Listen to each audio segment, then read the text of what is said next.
Гонка на выживание. Так назывались военно-полевые соревнования, которые впервые в таком игровом формате состоялись в райцентре Визинга. Получилось все по-армейски. Полоса в стиле кросса, и дисциплина и выправка. Целых 4,5 километра сплошных сюрпризов заготовили для участников организаторы. Михаил Алипченков побывал на месте. Бег по пересеченной местности, лабиринты, сплошь макеты боевых машин. Конкуренция не шуточная. После каждого круга тот, кто прибывает последним, выбывает. Полоса имитирует боевые условия. Пройти на одном дыхании не получится. Мало быть сильным телом. Тут и находчивость важна. В этом году таких мероприятий было у нас не одно.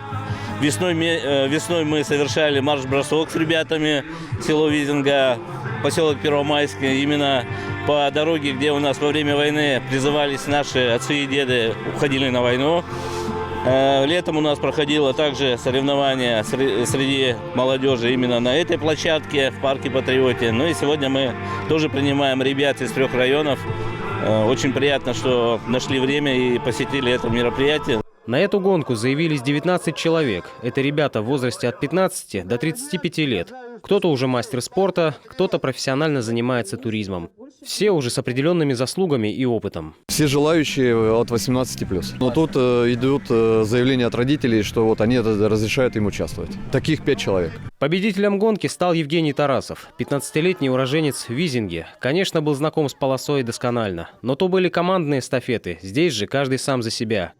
Самое сложное, наверное, это было, это большая стена, наверное, которая двухэтажный дом. Там туда вот залезать. Ну и, наверное, шины. Самое тяжелое там.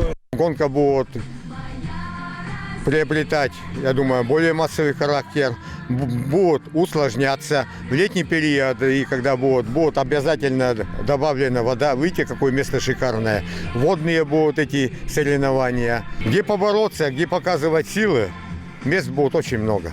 Впереди новые планы и вершины. Организаторы видят важность такого момента. Лучшие результаты показали самые молодые участники гонки на выживание. В тактике они оказались более техничными. Ну и формат игры воспринимали с большим азартом.